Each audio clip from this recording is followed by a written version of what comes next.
कृतिका बेटा, you are late. Sir खाना खा रही थी। ठीक है, चलो कोई ना, थोड़ा सा टाइम से आया करो बेटा, जिससे कि हम क्लास को टाइम से स्टार्ट कर सके। तो आज हम power and conservation of mechanical energy start करने वाले हैं, और हम power and conservation of mechanical energy को पढ़ेंगे, और उसके ऊपर कुछ क्वेश्चंस करेंगे, अच्छे अच्छे ब्यूटीफुल से क्वेश्चंस करेंगे। तो स्टार्ट करते हैं बिना किसी देरी के। सबसे पहले आप मुझे बताओगे कि कंजर्वेटिव और नॉन कंजर्वेटिव फोर्स कौन से होते हैं, हैंड रेस करो।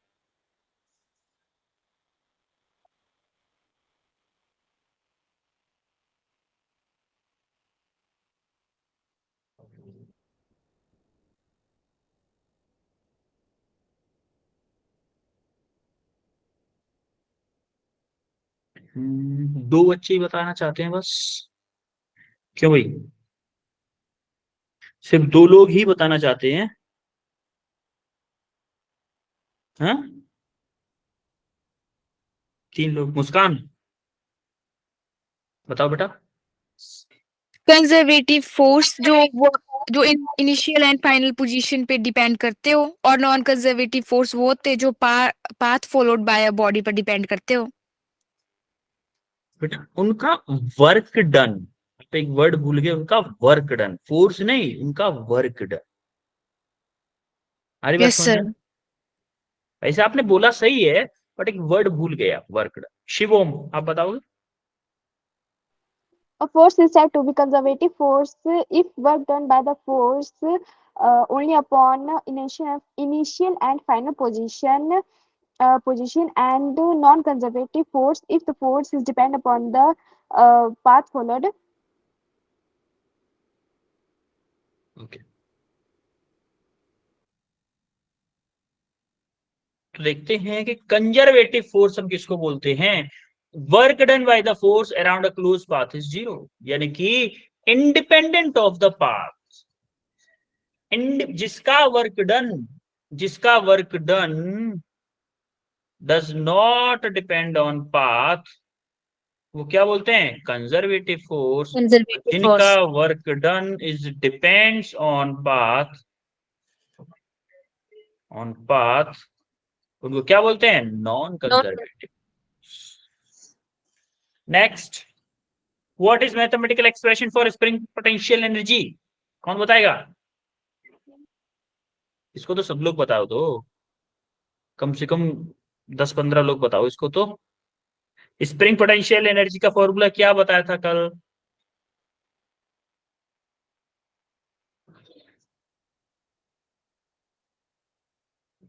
मुस्कान? हाफ के एक्स स्क्वायर। कशिश? कशिश Kaundal? Yes sir, half MB के। बताओगे? हाफ एम वी स्क्वायर बेटा काइनेटिक एनर्जी होती थी। Sorry I am sir, talking MG about spring potential energy. Sir, MG. mgh बेटा पोटेंशियल एनर्जी होती थी। Okay okay, well tried, well tried. Spring potential energy is half के x square. Similarly third question को देखो, third question का answer क्या होगा? Which option is correct in third third question? जब आपका स्प्रिंग जो है ना, जैसे मैं कंडीशन बना देता हूं यहाँ पे, जैसे मान लो कि ये कोई फिक्स थिंग है, यहां पे कोई स्प्रिंग है,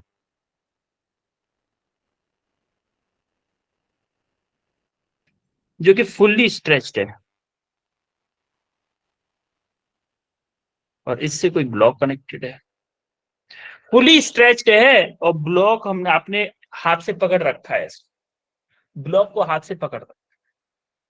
तो इसने बोला है कि इस वाली कंडीशन में ब्लॉक की काइनेटिक एनर्जी क्या होगी, और स्प्रिंग की पोटेंशियल एनर्जी क्या होगी, ये पूछा है उसने। जरा कोई बताएगा? हैंड रेस करो जरा, कौन बताना चाहता है?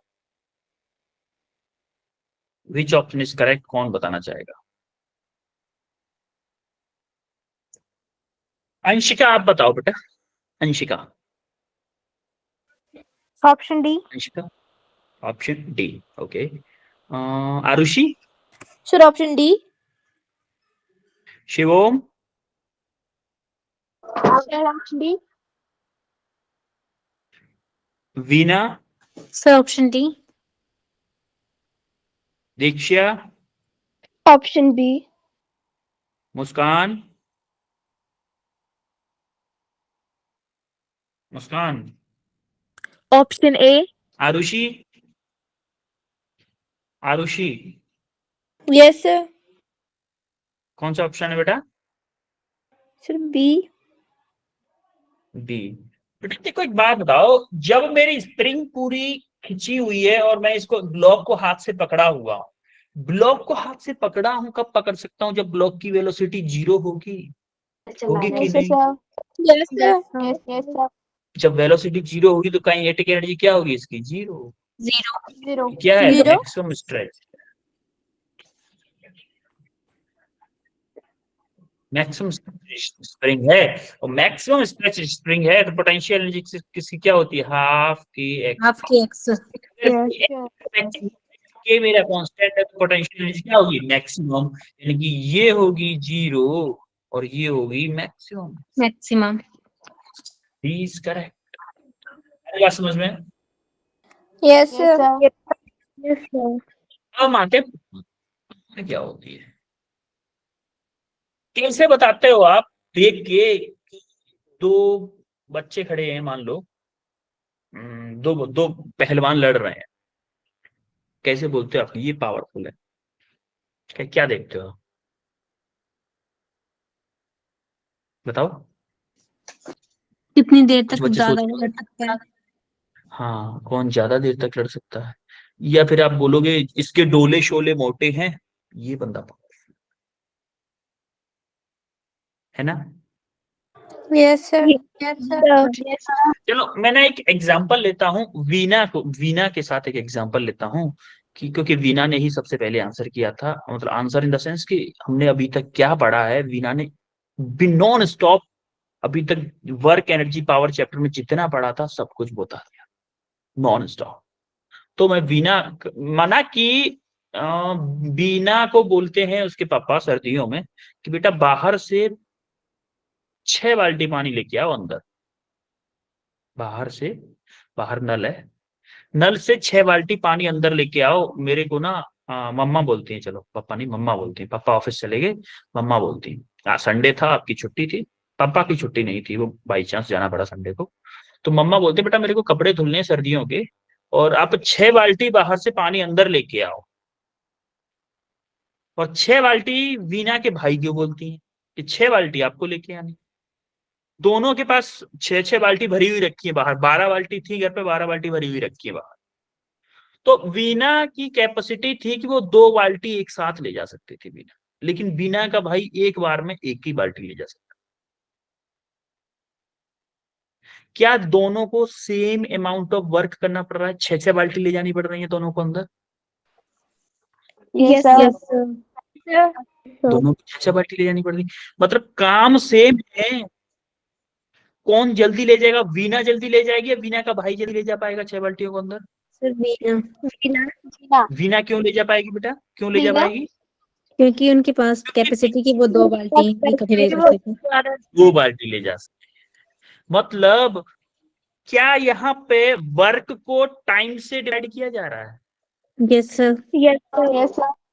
कितना वर्क जितने कम टाइम में कर दे वही पर्सन पावरफुल है। तो अब एक बात बताओ, अब मैं इस वर्क को देख के बता सकता हूं कि वीना पावरफुल है अपने भाई से, है कि नहीं है? क्योंकि वीना का भाई 1 बाल्टी ले जा सकता है पानी की और वीना 2 बाल्टी ले जा सकती है। यस और no? Yes sir. Yes, sir. कहानी समझ में आ रही है थोड़ी बेटा? मैं ना Yes. कहानी से, ये मैं जो बताता हूँ वो कहानी मन समझा करो, एक्चुअली में वो कहानी है, वो इंटरेस्टिंग बनाने के लिए है, लेकिन उसका रिलेशन इनडायरेक्टली टॉपिक से होता है, हमेशा उसका रिलेशन टॉपिक से होता है, इस बात का ध्यान रखना है। तो मजाक मजाक में कहानियां चलती हैं हमारी, लेकिन उसका रिलेशन हमेशा टॉपिक से होगा। अभी देखिएगा आपको वर्क ना 1 मिनट में समझ में आ जाएगा। क्या आपको सेम अमाउंट ऑफ वर्क था सेम अमाउंट ऑफ वर्क जिसने कम टाइम में किया, क्या वही पावरफुल था? Yes sir. वीना ने कम टाइम में किया, वीना ने कम टाइम में किया और वीना के भाई ने ज्यादा टाइम में किया, तो मैं बोलूंगा कि वीना, बिना देखे मैं बता सकता हूं कि वीना के डोले शोले उसके भाई से हैवी है, या फिर वीना में उससे ज्यादा ताकत है या उससे ज्यादा पावर यस सर। है कि नहीं? Yes sir. मैं बोल सकता हूं कि work done per unit time का अगर मैं रेशियो ले लूं, वर्क का पर यूनिट टाइम का रेशियो ले लूं, तो क्या मेरी पावर आ जा रही है? Yes sir. देखो, वर्क माना कि वर्क दोनों के लिए सेम था, 6 बाल्टी उठाना था। वीना को लगी 3 मिनट और वीना का भाई था उसको लगी 6 मिनट, तो 6 बाल्टी ले जानी थी, 3 मिनट लगी। एक बाल्टी ले जाने कितना टाइम लगा? 1 मिनट। आधा मिनट। आधा मिनट।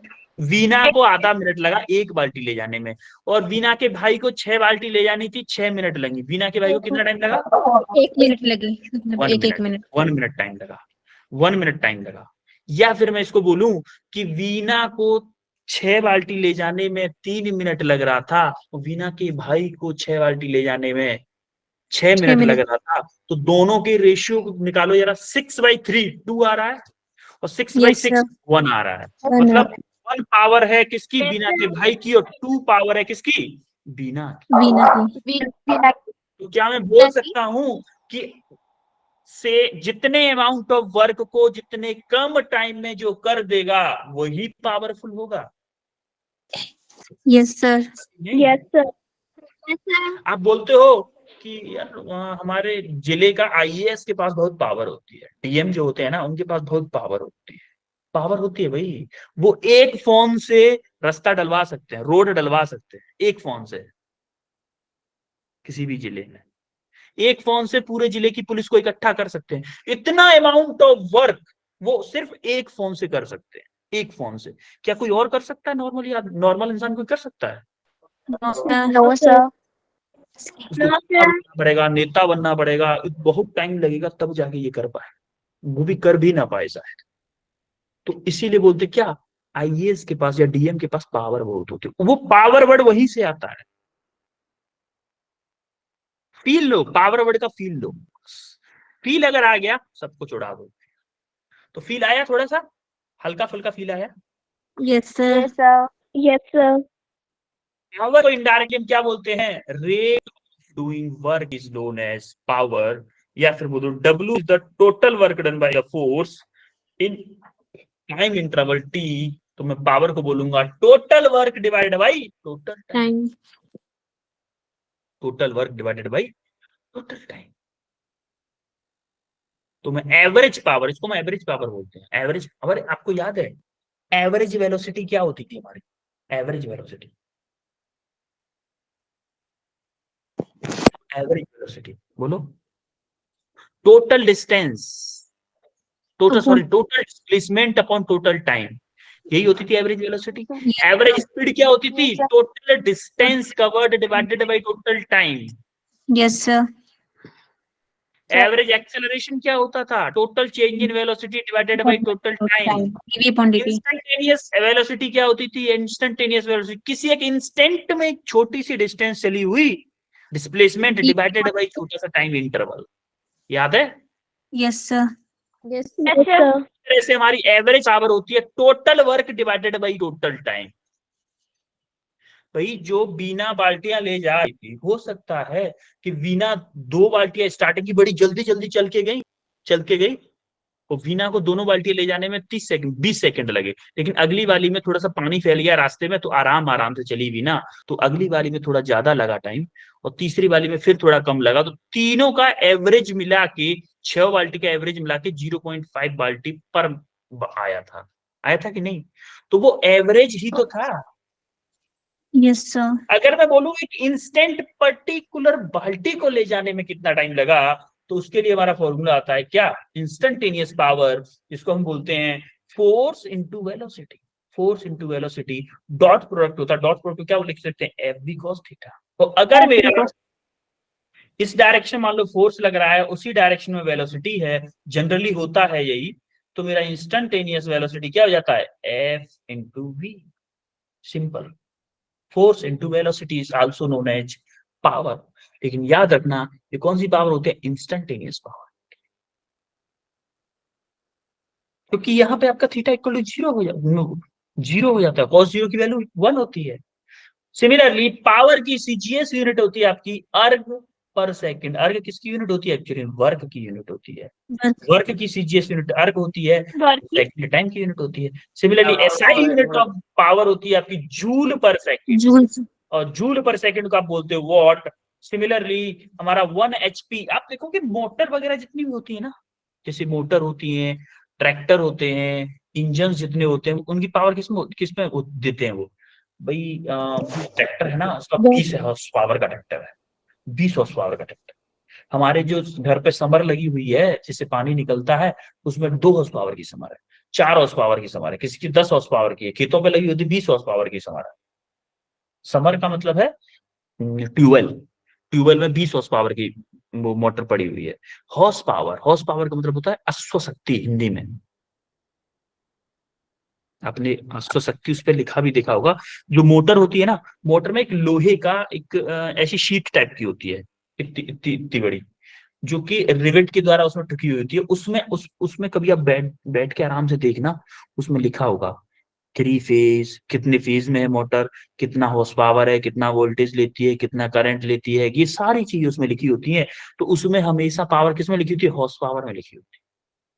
तो भैया हॉर्स पावर का मतलब क्या होता है, हॉर्स पावर का मतलब होता है कि अगर मैं हॉर्स पावर को कन्वर्ट करूं एसआई यूनिट में, तो 1 HP इक्वल टू होता है 746 वॉट। 1 HP क्या होता है, 746। 776 वोट। अब हम इसको पढ़ क्यों रहे हैं, पढ़ इसलिए रहे हैं क्योंकि एग्जाम में कभी कभी हॉर्स पावर में पावर दे, अगर हॉर्स पावर में पावर दे देता है और हमको फॉर्मूला पता होने के बावजूद भी हम गलत करके चले आते, तो हमेशा ये याद रखना है क्वेश्चन सॉल्व करते हुए टाइम, कि हमें सारे के सारे क्वेश्चंस में जो यूनिट है वो एसआई यूनिट रखें, किसी अदर यूनिट में नहीं चेप देना है। अगर अदर यूनिट में चेप दोगे तो आंसर गलत हो जाए। आई बात समझ में। Yes Yes, sir. sir. Yes, sir. Similarly एक और चीज होती है, एक और चीज होती है हमारी क्या, किलोवाट आवर। किलोवाट आवर क्या होता है भाई, किलोवाट आवर आपने देखा होगा, आपके घर की जो रीडिंग आती है, घर पे घर पे रीडिंग इन द सेंस जो मीटर होता है ना घर में, बाहर मीटर, मीटर में जो रीडिंग आती है, जैसे आज की 2 यूनिट जल गई, आज पापा आज 2 यूनिट खर्च हो गई घर में। 2 यूनिट का मतलब क्या होता है एक्चुअली में, 2 किलोवाट आवर। 2 किलोवाट आवर, सोचो 1 किलोवाट आवर एनर्जी कितनी होती है, 3.6 इंटू 10⁻6 जूल। आप जब खर्च कर देते हो एनर्जी, उसके रुपए देते हो 4 या 5 रुपए।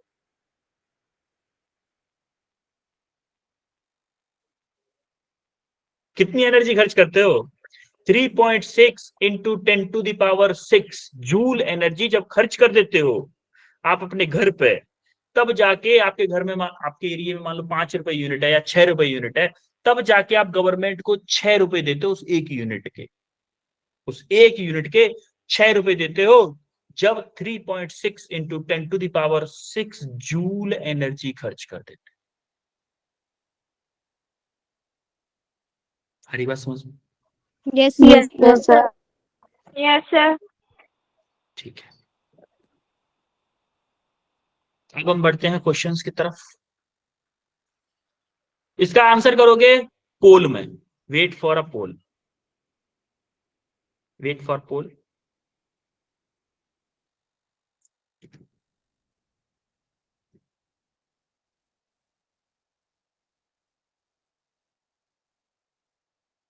और जैसे ही पोल में आंसर कर दोगे, यहाँ पर रिएक्शन थम्स अप करके मुझे बता दोगे कि हाँ, मतलब थम्स अप ही करना है, बोलना नहीं है। थम्स अप करके मैं समझ जाऊंगा कि हाँ कितने बच्चों ने कर लिया है, जिससे कि मैं नेक्स्ट क्वेश्चन करवा सकूं। ठीक है।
ये काफी कम बच्चों का हुआ है।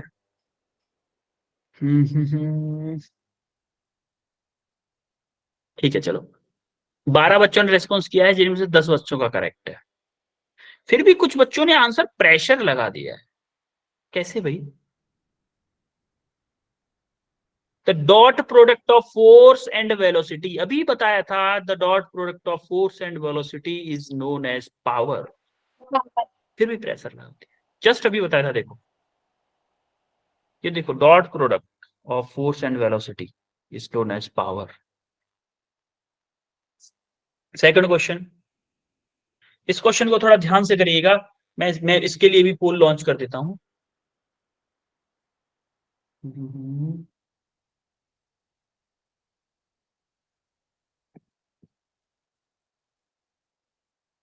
कौन पोल लॉन्च हो चुका है सेकंड क्वेश्चन के लिए भी? करो जरा।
तीन लोगों का आंसर आया है। I am waiting for more. उसने बोला है, if a vehicle move with constant speed, constant speed से मूव कर रहा है कोई ऑब्जेक्ट, यानी कि कांस्टेंट स्पीड से मूव कर रहा है, इसका मतलब क्या है? उसके ऊपर कोई भी नेट एक्सटर्नल फोर्स नहीं लग रहा है। नेट एक्सटर्नल फोर्स नहीं लग रहा है, इसका मतलब उसके ऊपर फ्रिक्शन फोर्स लग रहा था। फ्रिक्शन फोर्स अपोजिट डायरेक्शन में लग रहा था, उसके ऊपर उतना ही फोर्स इंजन लगा रहा। उस फोर्स के अपोजिट में इंजन वर्क कर रहा है, तो फ्रिक्शन जितना वर्क करेगा उतना ही पावर इंजन को लगाना पड़ेगा। जितना वर्क फ्रिक्शन करेगा उसके अपोजिट में उतना ही पावर इंजन को लगाना पड़ेगा, तभी कांस्टेंट वेलोसिटी रह सकती है। अगर इंजन कुछ भी कम पावर लगाता है तो वेलोसिटी कम हो जाएगी, अगर ज्यादा पावर लगाता है तो वेलोसिटी बढ़ जाएगी। लेकिन अगर कांस्टेंट रखनी है तो क्या होगा? हमें सेम पावर लगानी। करो जरा। अभी कुछ कम बच्चों का रेस्पॉन्स आया है। I want some more responses.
8 बच्चों का रिस्पॉन्स आया है, जिसमें से 5 बच्चों का करेक्ट है और 3 बच्चों का इनकरेक्ट है। ठीक है, चलो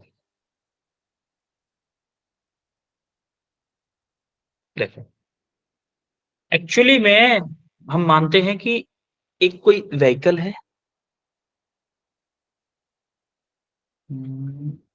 इस बार इस कलर से करते हैं।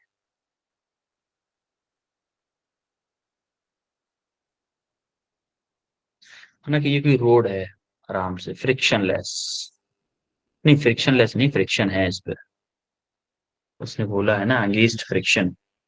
तो ये हमारी कोई कार है,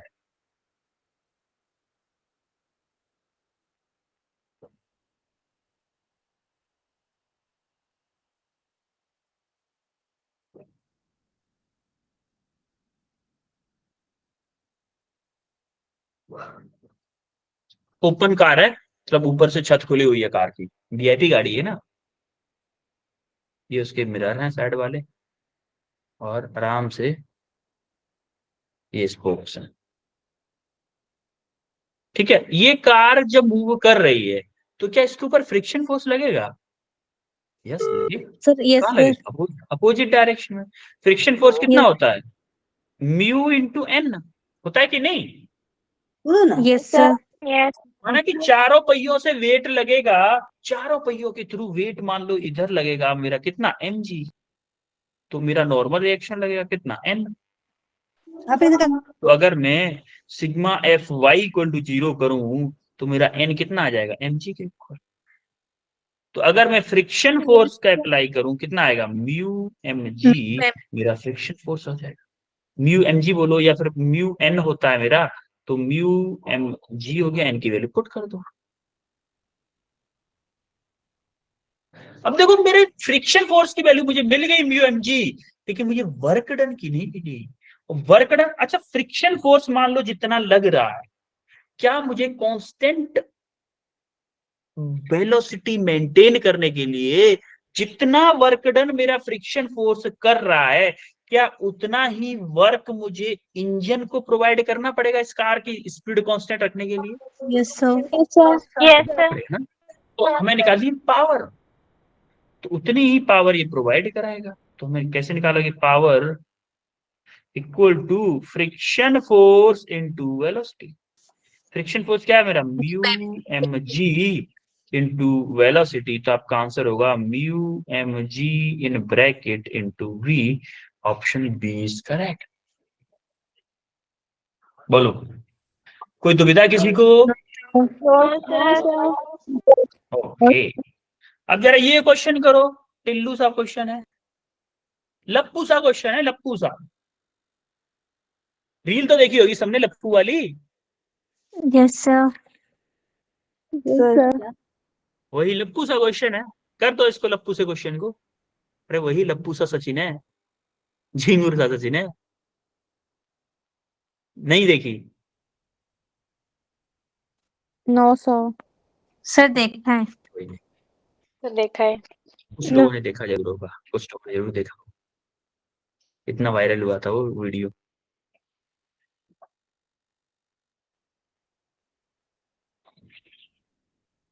इसको क्या करना है? The energy required to break one bond in DNA. एक डीएनए में एनर्जी, एनर्जी बॉन्ड को, नहीं, डीएनए की एनर्जी बॉन्ड को तोड़ने के लिए 10⁻⁻20 जूल एनर्जी चाहिए।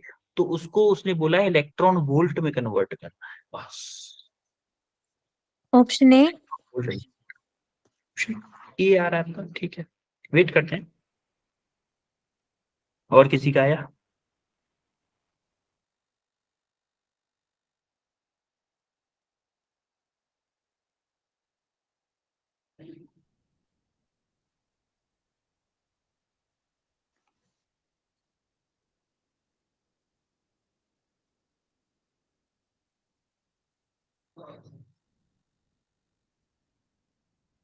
किसी का आंसर आया? चलो ठीक है। देखो जब हम सर ए नहीं बी होगा, बी। जूल से जब हम इलेक्ट्रॉन वोल्ट में कन्वर्ट करते हैं देन हम क्या करते हैं, डिवाइड करते हैं, divide by charge of electron. जब हम जूल से इलेक्ट्रॉन वोल्ट तक जाते हैं तो हम डिवाइड करते हैं किससे, चार्ज बाई इलेक्ट्रॉन। तो मुझे 10 टू द पावर माइनस के 20 जूल को कन्वर्ट करना है इलेक्ट्रॉन वोल्ट में, तो मैं क्या करूंगा 10 टू द पावर माइनस के 20 divided by 1.6 into 10 to the power minus के 19, ये इलेक्ट्रॉन वोल्ट में हो जाएगा।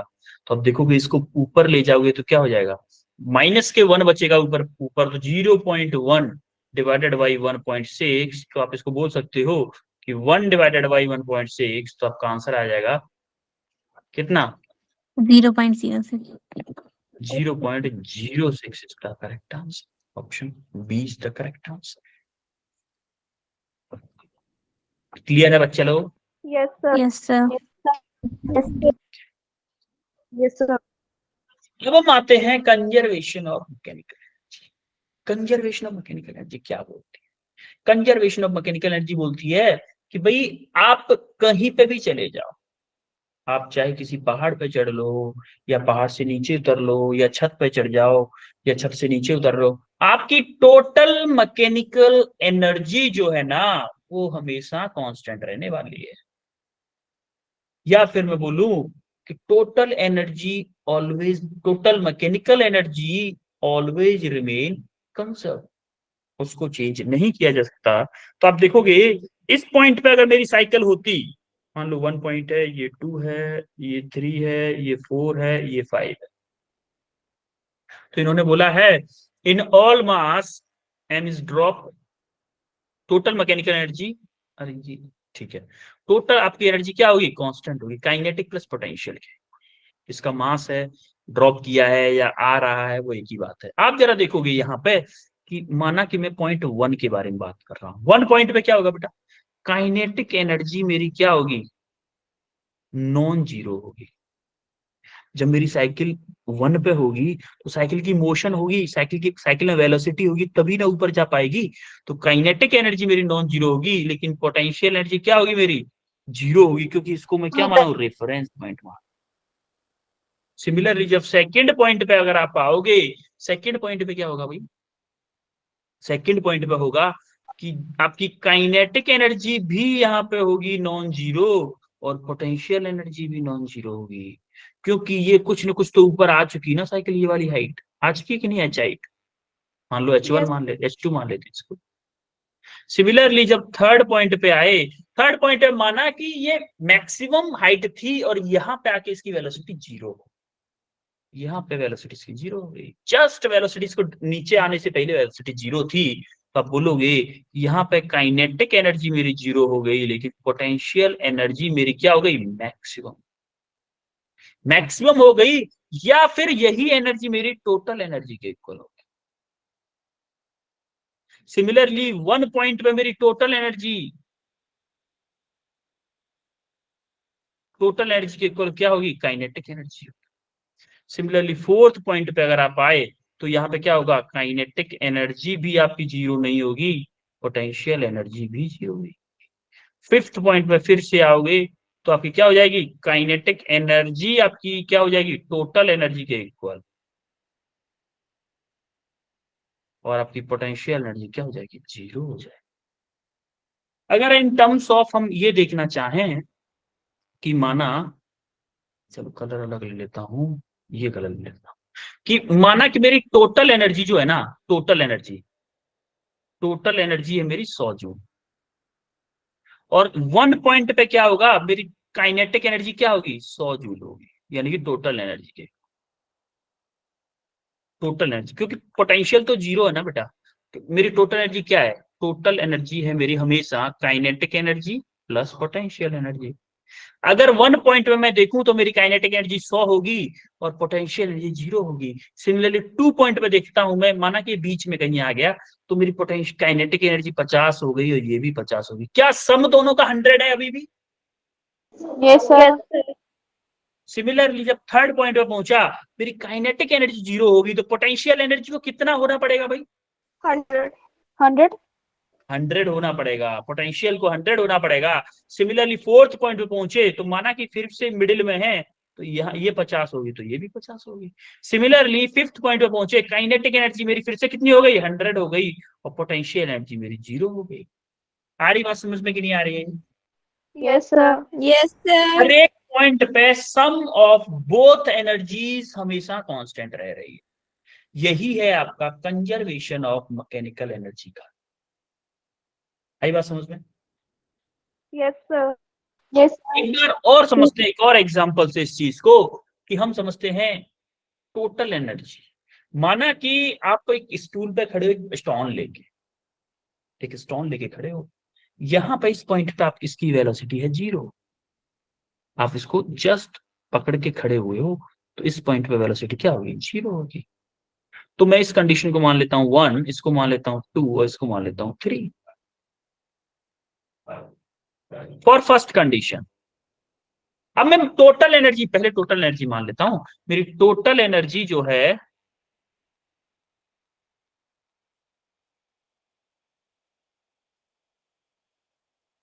टोटल एनर्जी होगी मेरी kinetic energy plus potential energy. हर एक पॉइंट पे काइनेटिक प्लस पोटेंशियल, यानी कि टी इक्वल टू की ई प्लस पी। माना कि total energy let total energy मेरी 100 जूल है। ये आपका काइनेटिक प्लस पोटेंशियल का अभी हम देखेंगे कैसे कैसे डिवाइड होगी। अब देखो, for at point one point पे देखते हैं पहले। 1 पॉइंट पे आप मुझे बताओ काइनेटिक एनर्जी क्या होगी और पोटेंशियल एनर्जी क्या होगी, बोलो, और टोटल एनर्जी क्या होगी? काइनेटिक एनर्जी 0 होगी और Kinetic energy potential zero. Energy maximum होगी। काइनेटिक एनर्जी 0 होगी, पोटेंशियल एनर्जी मैक्सिमम होगी, तो कितनी होगी, 100। 100. 100 जूल। और यही आपकी क्या होगी, total energy. Similarly second point पहले बताओ बेटा मुझे, मैं मान लेता हूं मिडिल में है दोनों, ये बीच में है, जस्ट बीच में है, तो काइनेटिक एनर्जी क्या होगी, 50 50. 50। Okay, potential 50 joule, 50. ये भी 50, और टोटल 100 जूल। टोटल एनर्जी कितनी होगी, 100. 100 जूल। बेटा टोटल एनर्जी हमेशा 100 रहेगी। अब थर्ड पॉइंट पे अगर मैं पूछूं तो क्या होगा बेटा, काइनेटिक क्या होगी थर्ड पॉइंट पे, मैक्सिमम मैक्सिमम 100 जूल। 100 जूल। 100. और पोटेंशियल एनर्जी क्या होगी थर्ड पॉइंट पे, 0 0। तो और टोटल एनर्जी क्या होगी थर्ड पॉइंट पे, 100 जूल। 100. 100 जूल। तो आप देख पा रहे हो कि total energy, total mechanical energy मेरी कांस्टेंट है, ये एनर्जी वेरिएट होती रह रही है। फर्स्ट पॉइंट पे देखा तो ऑल एनर्जी मेरी पोटेंशियल के फॉर्म में थी, सेकंड पॉइंट पे देखा तो आधी आधी बढ़ी पोटेंशियल और काइनेटिक में, थर्ड पॉइंट पे आके देखा तो मेरी टोटल एनर्जी कन्वर्ट हो गई काइनेटिक एनर्जी, पोटेंशियल एनर्जी 0 हो गई। तो ऐसा वेरिएशन होता रहेगा हमेशा। तो अब हम करते हैं इसके बेस पर कुछ क्वेश्चंस। तो सबसे पहला क्वेश्चन आपकी स्क्रीन पे, सबसे पहला क्वेश्चन ये रहा आपकी स्क्रीन पे, करो इस क्वेश्चन को भाई।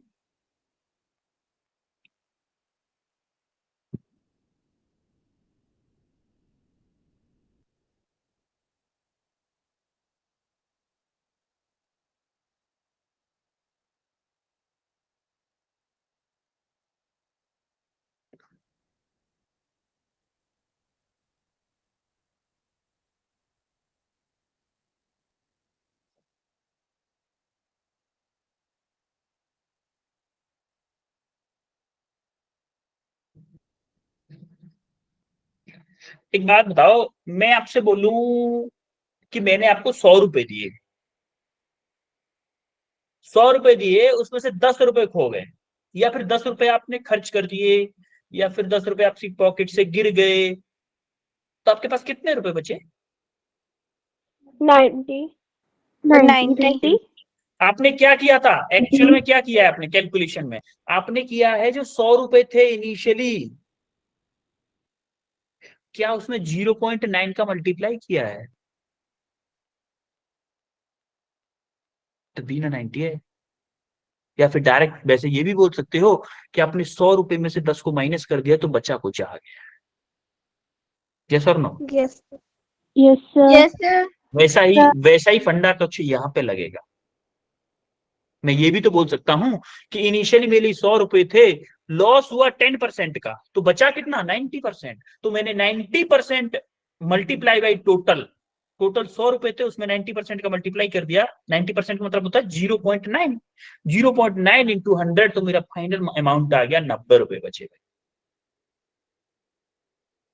अगर मैं बोलूं कि आपको मैंने 100 रुपए दिए और उसमें से 20% रुपए आपने खर्च कर दिए, 20% उसमें से खर्च कर दिए, अब आपके पास कितने रुपए बचे?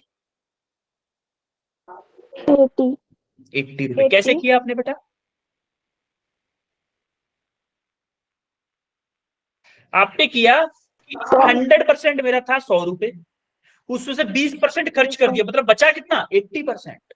अब 80% बचा टोटल का, टोटल 100 था उसका 80% बचा, तो 100 मल्टीप्लाई बाय 0.8 तो कितना आ गया 80 रुपए आ गया। ऐसे ही किया। वही फंड आप यहां पे भी लगाओगे इस वाले।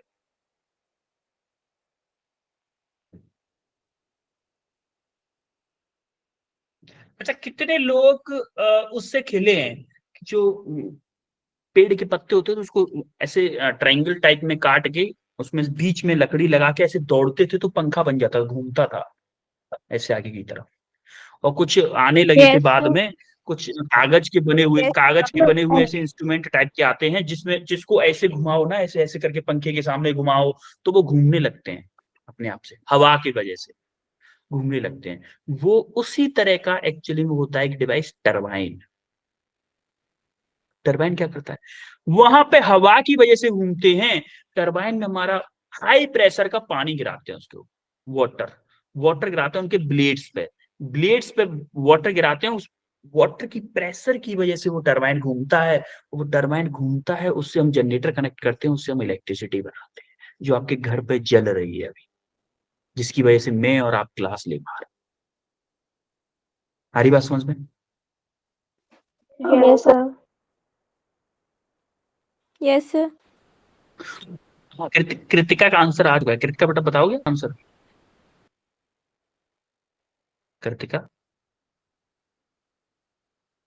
Can you please tell me your answer? Kritika Kaundal. Okay, किसी का आंसर आया है क्या?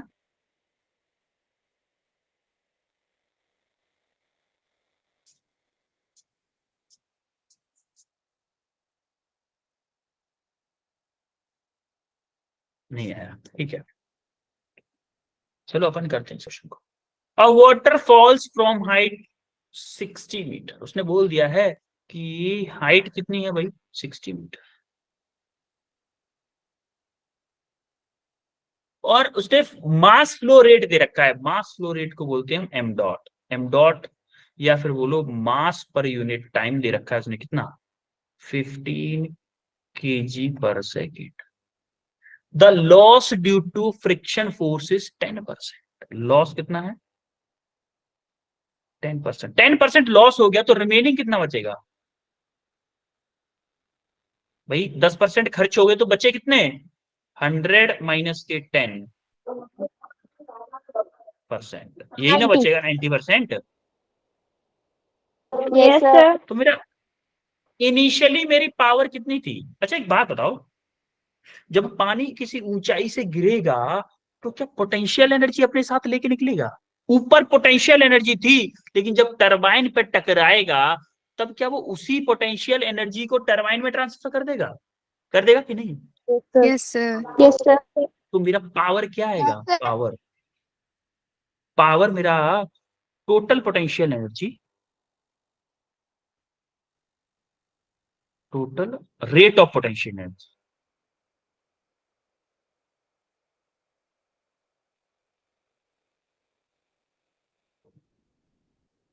अब देखो total rate of potential energy क्या है मेरा, M G H divided by T. तो अब देखो एम डिवाइडेड बाई टी की वैल्यू दे रखी है हमें 15, ये टोटल पावर है। 15 इंटू 10 इंटू एच क्या है मेरा H कितना है 60, तुम्हारा कितना आ जाएगा 9000 वॉट आ जाएगा। ये मेरा एक्चुअल पावर है। इतना पोटेंशियल, इतना पावर पानी लेके गिरा था टरबाइन पे, लेकिन टरबाइन ने दिया कितना, एक्चुअल पावर कितनी मिली हमें भाई? एक्चुअल पावर तो 90% मिली है। 90% को क्या लिखता हूँ 0.9, 0.9 into total power, 0.9 multiply by 9000, तो आप देखोगे कितना आएगा 8100। 8100 को किलोवाट में कन्वर्ट करोगे तो कितना आ जाएगा 8.1 kilowatt is the correct answer. Option is D. बोलो हवा लगी कि नहीं लगी? Yes, Yes, sir. sir. Yes, sir. Okay Yes, sir. ठीक है, फिर आप नेक्स्ट क्वेश्चन करो ये वाला। A block of 4 kg is moving on a frictionless horizontal surface with velocity 2 meter per second and come to rest after pressing a spring। मैं इसका diagram बना देता हूं, उसके बाद आप करिएगा, ठीक है। माना कि ये फ्रिक्शनलेस सरफेस है और इस साइड पे इसके स्प्रिंग लगी हुई है कहीं,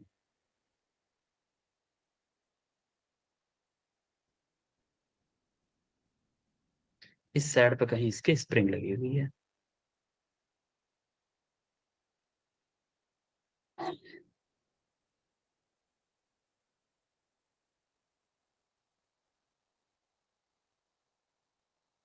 यहां से कोई ब्लॉक मूव करता हुआ आ रहा है जो कि 4 kg का है, इसकी वेलोसिटी दे रखी है 2 मीटर पर सेकेंड। तो ये ब्लॉक पहले यहां तक आएगा, यहां से टकराएगा, फिर ये ब्लॉक इस स्प्रिंग को कंप्रेस करेगा। तो उसने पूछा है कंप्रेशन इन द स्प्रिंग, कितना कंप्रेस करेगा भैया ये बता दो हमें, ये पूछा है उसने। करो जरा क्वेश्चन को ट्राई करो।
चलो ठीक है, मैं करवाता हूँ।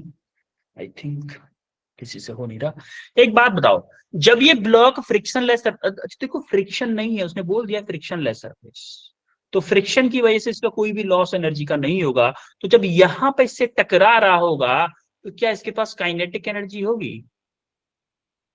Yes, half sir. mv square होगी कि नहीं? हाफ mv स्क्वायर यानी कि कितनी होगी?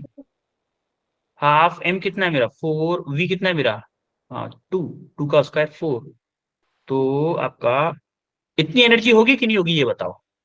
चलो हाफ mv स्क्वायर कैलकुलेशन इकट्ठी करेंगे। तो क्या ये अपनी, अब ये दौड़ेगा कब तक, कब तक दौड़ेगा इधर? जब तक इसकी वेलोसिटी 0 नहीं हो जाती तभी तक दौड़ेगा ना भाई। ऐसे यहाँ पे स्प्रिंग है, ऐसे कंप्रेस करता जाएगा करता जाएगा करता जाएगा, स्प्रिंग इसको बाहर की तरफ फेंक रही होगी, स्प्रिंग इसको बाहर की तरफ धकेल रही होगी, लेकिन इसके पास काइनेटिक एनर्जी है। तो ये अंदर की तरफ मैक्सिमम जब स्प्रिंग कंप्रेस हो जाएगी तो इस ब्लॉक की काइनेटिक एनर्जी 0 हो जाएगी और पोटेंशियल एनर्जी इस स्प्रिंग की मैक्सिमम हो जाएगी। होगी कि नहीं? Yes, sir.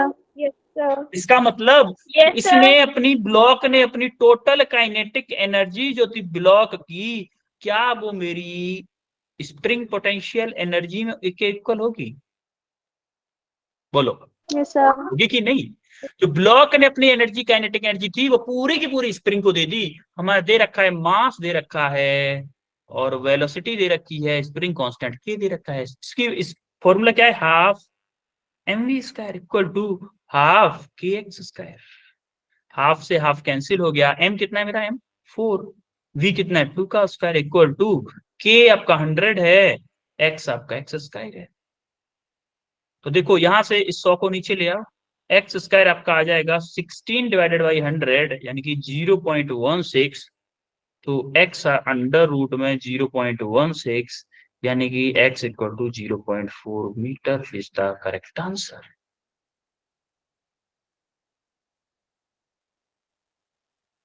क्लियर हुआ? Yes, sir. Yes. इसके बाद आपको एक क्वेश्चन होमवर्क में करना है, ये क्वेश्चन आपको होमवर्क में करना है। और यहाँ पर ये फ्रिक्शन है इस सरफेस में विद फ्रिक्शन है। आपको बताना है कि इस पे कितना डिस्टेंस जाके ब्लॉक रुक जाएगा, कितना डिस्टेंस चल के ब्लॉक रुक जाएगा। तो आप बोलोगे potential energy from A to B equal to work done by the friction, दोनों को इक्वेट करोगे तो आपका आंसर आ जाए। करिएगा। और ये 3 रसगुल्ले आपको लिए हैं, 3 रसगुल्ले हैं ये 3 रसगुल्ले, एक ये रसगुल्ला एक ये रसगुल्ला, तीनों रसगुल्लों को खा लेना है। और अब आप बताओ मुझे हमने आज क्या क्या पढ़ा है, बोलो। सबसे पहले क्या पढ़ा था? पावर। Power. पावर पढ़ा था भाई। पावर के बाद Conservation of mechanical energy. Conservation of mechanical energy और Law of conservation of energy. Energy. Of actual mechanical energy ही पढ़ा था, वही मान लो आप एक तरह से। और क्या पढ़ा था? Questions. Questions. क्वेश्चंस। Questions. ठीक है। इसमें कोई दिक्कत है आज की क्लास में? No, sir. No, sir. No, किसी sir. को कोई दुविधा हो? No, sir. No, sir. ठीक है फिर बच्चों, मिलते हैं आपसे नेक्स्ट क्लास में, ठीक है। और ये जो लास्ट Yes, क्वेश्चन sir. था, इसमें अगर किसी को कोई डाउट आता है, इस क्वेश्चन को ट्राई करिएगा खुद से, इसीलिए मैं दे रहा हूं कि आप ट्राई करें।